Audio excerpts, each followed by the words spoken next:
Today's topic, I want to discuss distributions from retirement accounts, and more importantly, go over the differences between a wealth accumulation strategy versus a wealth preservation distribution strategy, and helping an individual create some sort of vision for what they want to see as their ideal retirement, taking that vision and turning it into a mathematical component to figure out what your number is or what your number should be to try to create some sort of distribution strategy off of your retirement accounts and your different assets to make sure that they could fit like a perfect puzzle piece.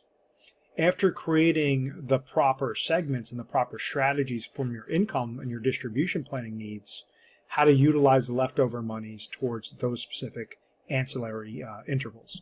Maybe that might be, trying to grow for estate maximization, or you're just trying to really increase a type of vacation or slush fund. So how all those different inner workings basically go together. And on the screen, I wrote down a couple of really important areas, and in particular called the deathbed scenario. Now, if you follow the channel Retire Sharp, you'd notice that I haven't posted for a few weeks. And the reason being is there was a personal situation that occurred with my family, in particular my father, who's in his retirement age, in his retirement stage. And unfortunately, myself and my brothers came into this realization of the deathbed scenario for my father's situation. It was, he had a hernia surgery that basically was botched, and they ended up severing an artery, and he was essentially bleeding out minutes away from dying. So the doctors were able to fix everything, and they had to have him incubated so that his body could heal. And when that was happening, they called me and my two brothers in the room. And to give you a back-end story, my parents got divorced when I was younger. So it's always been, I obviously have a fantastic relationship with my mom. My mom got remarried. But my father has always kind of, done his own thing, where it's been me, my brothers, and my father. So we have a very close relationship with my dad as well. When it comes time to anything that comes down to any sort of like hospital or ailments, it's me and my brothers that are always there for him. And when this situation occurred, and they called us into the ICU, and we're basically looking at my father, and they basically prop him up, and he has tubes in his mouth, and I'm at the foot of his bed. My brother Steve's to the right, my brother Anthony's to the left, and we're all kind of staring at him and just taking it in. And I'm thinking to myself, like, oh shit, this is that moment. This is that moment that everybody always dreads with their loved ones, with possibly their own situation, and it's an unfortunate reality that has to occur with every individual or majority of individuals, where they're going to be in that deathbed, and they're going to look back at that moment and say, did I accomplish everything? Do I have any sort of regrets? With all these monies that I've accumulated and all these different things that I've had segmented in my retirement accounts, like, what exactly was I doing all of this shit for? And that's where I want to explain this story, because it hit me right between the eyes. And like I actually I envisioned myself at the end of, basically the end of my life, of being in my 70s, 80s, and having my three children around my bed in that same exact scenario. And it hit me instantly watching my father. And, obviously my answer is going to be different than anybody else. But in that scenario, if you could kind of put yourself in those shoes where you're in your deathbed, and what exactly is most important to you, that you do not want to have any regrets. So if it says, hey, I'm working my ass off, I'm going to work every single day, I'm grinding, I'm trying to accumulate dollars, I'm trying to provide for my family, and all of a sudden I'm nearing my retirement stage, what exactly do you see as your ideal retirement date? Does that just mean everything's going to, come to an end and you're going to stop living? You're going to basically, the highlight of your week is going to be bringing in your garbage cans? Or does that mean, hey, I want to travel. I want me and my wife to have as much fun as possible because, essentially we deserve it. So that if I do come to that stage, or when I do come to that stage and I'm on my deathbed, what were all the different things that I want to make sure I did not have any regrets on? And that's the deathbed scenario. That's the vision that I want somebody to think of before they ever look at their distributions from their retirement accounts. The distributions from retirement accounts, we could always go and look at the math and play around with these different scenarios. But at the end of the day, what is most meaningful to you?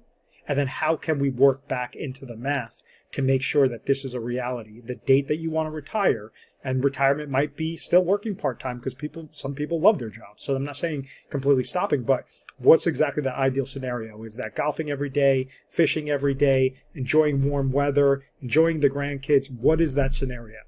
And that's where everything from retirement planning on the accumulation side to the distribution side, that's what has to make the most sense. So it's not until after somebody has that very clear vision on what they want to do throughout their retirement years that makes this distribution process very simple, because then it says, okay, how much is this going to cost? What are my current income sources throughout retirement? If I stop working and therefore I'm not bringing in my occupational income, how am I receiving income? Is that from Social Security? Am I offered a pension plan? How do I make sure to maximize out that pension plan? Am I going to be receiving some sort of inheritance? I'm going to utilize that as a type of retirement supplement. How much have I accumulated in my different retirement accounts? Retirement accounts can mean from IRA accounts, old 401k accounts, Roth IRAs, Roth 401ks, brokerage accounts. If let's say you're hitting that retirement stage and you decide to downsize and you sell your home and now you have, or you sell a business and you have a boatload of cash, how can you make sure, if you think of these like buckets that says, okay, these are how these monies are qualified. Some of these dollars, if I start pulling from these buckets, are going to be fully taxable. Other accounts are going to be tax-free. Other accounts are going to be taxed on capital gains, long-term, short-term capital gains or capital losses. So there's different specifics regarding each bucket, and a culmination of this has to spit out the correct mathematical component. So this is where I say find the gap. Now, whenever somebody's looking at retirement, they say, hey, I have these portfolios essentially sitting here. I save this money over here. I'm investing this money over there. And, this bucket's nice and fat. This bucket's nice and fat. This bucket's nice and fat. But I don't know what to do. I pretty much was accumulating these monies because my occupational income was always greater than or equal to my expenses. But now that I'm no longer working, I'm a little bit scared on whether or not I'm going to outlive my retirement savings. What's a good solution there? And this is something that I've always coined the term the three-thing scenario, but put it into a better perspective would be called the safety, income, and growth methods. So when we're looking at this, first and foremost, it's most important to find what that gap is, to figure out what that number is. So once you understand what your deathbed scenario is, what your vision is throughout retirement, how much is this going to cost? If somebody's 60 years old and they want to retire at age 65, there's going to be a slew of different expenses for them being age 60 and a different slew of expenses, or possibly the same amount of expenses if they're age 65 until date of death. So what is this expense number?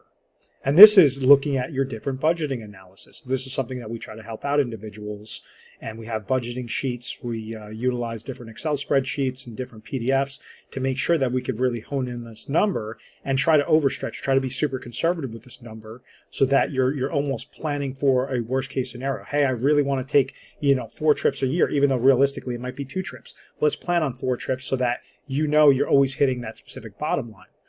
Based on whatever this number comes out, then we have to look at, is there a gap between what you need versus what you're receiving from income?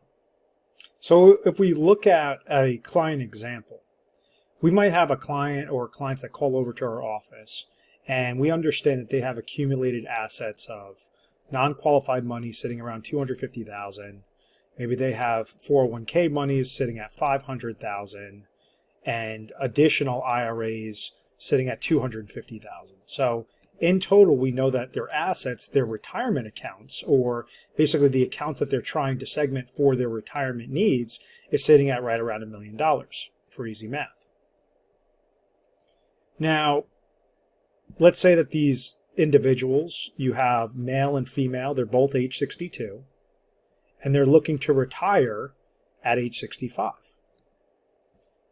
Based on their income sources versus their budgeting versus their expenses, we understand that at age 65, they want to work for 3 more years. At age 65, after doing their budgeting analysis and their expenses, we understand that their expenses are $80,000 per year. they could collect Social Security income between the both of them, $30,000 apiece, would bring it to $60,000 per year. So in this scenario, they do not have any pension income streams. They don't have any income streams coming in from any sorts of annuities, any sort of inheritance, any sort of rental properties, nothing like that. In this simple example, they have a gap. Their gap is $20,000. Obviously, their income sources is $60,000. Their expenses that they have to hit as a bottom line is $80,000. So we have to solve for this $20,000 gap, utilizing the $1 million of investable assets. And be mindful, this scenario, it could be $500,000, it could be $2 million, it could be $600,000. Each person is different, and what they want to accomplish is going to be entirely separate than, what this example might be. So the point I'm trying to make is that everything is customizable, and each one is going to serve its specific purpose, and each plan, and that's the most important aspect, is creating a plan, not just having an account that could do a jack of all trades, have some growth, take some income, et cetera, et cetera. So this is why by segmenting into the three-thing scenario, also known as safety, income, growth, it could categorize things in a much more efficient manner. What do I mean by that? So different safety-related accounts are going to be your kind of boring, not really gaining a lot of interest. It's going to be more of those savings, checking, money market-related accounts. Things that are very safe, but they're liquid. It's monies that in case you ever come to that oh my gosh moment, I need to pull some dollars out for this emergency related need, I could easily do this. So this is more along the lines of bank related products. And this is a necessity. It's necessary to have some sort of dollar amount in there. Now, there's different versions of this, and some people feel more comfortable only having about 3 months of whatever their expenses are into these liquid related accounts. Other individuals want to put 12 to 24 months of what is set up from their typical expenses. So if somebody has expenses of $80,000, maybe they might feel comfortable leaving $50,000 into this checking, savings, money market related bucket or cash related play, even if it's sitting in an IRA, just a non-invested position that they get access at any point in time. So from the $1 million of total assets, $50,000 is going into the safety related play. The next stage, so we want to use the smallest amount of dollars only as much as necessary towards the safety need, and then moving on to that step 2, which is the income related need. Is there an income need? Yes, we have a gap of $20,000 that we have to make sure to hit. You're receiving Social Security income of $60,000. If we're incorporating taxes, and let's say we're including that taxable money into your calculation of $80,000, there's a gap of $20,000 in there that we need to make sure is being generated from either one of these accounts or multiple areas of these accounts.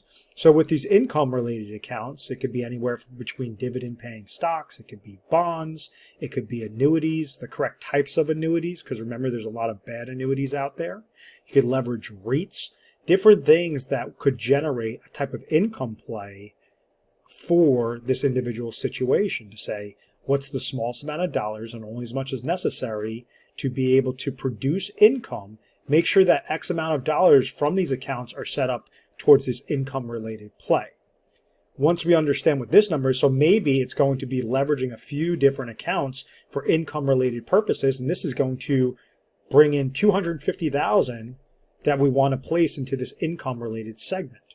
So $50,000 for the safety, $250,000 for the income-related needs, and now that step 3 is the growth-related needs. And this is now saying, okay, these are my ancillary monies. If I've already incorporated or already have a plan, a strategy for my safety needs and my income-related needs, let me go and try to grow the rest of these monies as much as possible and use this as my fund account. And this is where you could start getting into, I want to leave X amount of dollars as an inheritance to my beneficiaries, to my loved ones. I want to leave some sort of legacy. Or I want to have X amount of dollars set aside in the market. I want to utilize mutual funds and different stocks and ETFs and different things that can grow on a consistent basis or something that will beat out the pace of inflation. Because even if this remaining dollars, and we have 700,000 that's spliced up into different growth-related accounts that's left over, if the 700,000 drops down to 600,000, Does that hurt? Of course it hurts, but it's not going to hurt the overall plan. It's not going to hurt the lifestyle and really what the vision that the individual had as their deathbed scenarios, what they wanted to make sure they would not have any regrets towards. So this is where painting the picture and going from the larger picture, what do I have as my vision, to how much would this vision cost, to what are my assets, to what are my income sources, to what are those expenses, what is the gap. That's how everything could go into play like a perfect puzzle piece. Don't use growth-related accounts for an income-related need. That's being inefficient. Don't use income-related accounts for a growth-related need or safety-related accounts for a growth-related need. So how can you make sure that they're sticking to their individual lanes? And that's the difference between having a plan versus having just a portfolio. Too often, individuals just have portfolios. They've grown their money. Let me clear off the screen. They've grown their money because that's all that they know. They understood when I started working, I was in my 20s and I'm placing monies aside in my 401k accounts, and I heard it's good to put monies on the savings side and leverage different Roth IRA accounts because that could be more tax efficient as it's later on, or I'm going to have some different life insurance cash value policies. I can utilize cash value to take care of some of that retirement, hit some of those retirement gaps, or I want to leave a type of maximized death benefit to my beneficiaries. So they might have these random accounts that are just kind of sitting out there, but it's not an actual plan. And one of the things that we do differently is we make sure that an individual is set up for their plan. First and foremost, our message is live. Make sure that as you're accumulating, you're living. You're not just trying to be a squirrel, just trying to basically, hoard a bunch of nuts on the back end and just say, oh, I'm never going to actually get to this, and so scared to actually take some sort of risk, take some sort of opportunity to live your life. So that's the number one thing, whether you're towards your accumulation stage or whether you're nearing your retirement, you're in your retirement stage, how can you live the most fulfilling life possible? And after dealing with individuals, thousands of individuals on a national basis, we always see this constant pattern. And there's 4 most important areas with any sort of plan or an efficient financial plan. And that comes down to creating a distribution strategy, creating an investment or growth strategy, creating an estate or legacy planning strategy, and then creating a tax planning strategy. How can you make sure as you're working, if you have more monies, more income than what your expenses are, but yet you have some dollars that are sitting in old IRA accounts, old 401k accounts, and those are qualified funds, does it make mathematical sense to take a portion of that and go into Roth conversions? That's where some tax planning comes in. Distribution planning was leveraging that safety income growth, the 3-thing scenario, to say which portion, like what's your vision, how exactly do you get to that vision, making sure you're using the smallest amount of dollars and only as much as necessary towards your safety buckets, towards your income buckets, so you have the most amount towards that growth-related play. Investments and growth-related planning, this could mean different things to different people. So some individuals are, super risk tolerant, and they really want to, play the market, and they really want to dabble into different stocks and mutual funds and different things like that. Other individuals, even though they have ancillary monies left over, they still will feel more comfortable using fixed-related accounts, maybe bank products or insurance products that will give them some sort of safety net on a growth side because interest rates are higher than they were a year, 2 years ago, how to take advantage of that interest rate environment and then also have some money set aside for that growth and that risk-related need. So that's where that investment growth planning comes in. The estate planning, making sure that you are naming beneficiaries on all of your accounts. That's one of the largest mistakes that individuals make, is just saying, okay, well, my family will kind of, take care of that whenever I pass away. And by just claiming a beneficiary on those really simple forms of your 401k accounts or your transfer of death accounts, your non-qualified accounts, make sure that you're naming your beneficiary to something as much as estate legacy planning. I want to make sure that I'm leaving a legacy to my children, to my grandchildren, that I'm donating to some sort of charity. That's how, what are the steps to make sure that this is maximized? So even though in the example I was showing, this individual had 401k monies, non-qualified monies, different IRA related monies, and yes, their assets were looking at $1 million, but if they don't have a plan in place, these monies could drop down significantly. This could completely crap out when trying to accomplish these needs. So this is where we want to make sure that there's an actual efficient plan in place. And what I mean by that, and obviously it looks like a silly illustration on the screen, but this is usually what happens. Think of a before and after picture. A before picture when somebody is flabby and kind of out of shape, and they might be big, but they're most likely going to be inefficient. That's typically what we see. 90% of the individuals that call into the office, they just have a portfolio or some sort of a growth-related trajectory. They're just in the investment stage of the diet plan. So the distribution, investment, estate, and tax planning, they only have investment or growth-related accounts, but they do not know how to create an actual plan with that. So what we do with the retirement diet plan, why I call it the diet plan, was because of the DIET, but think of it from a before and after segment. Before, the flabby, portfolio that's just kind of sitting there, to some sort of, secure, fit related retirement plan. And that's why, we trademarked the term retirement diet plan. And this is why individuals call us all throughout the country, is to try to make sure that their plans are efficient, they are effective. And if they're placing a single dollar towards one sort of account or another, they understand why. What are the pros? What are the cons? Why is that important?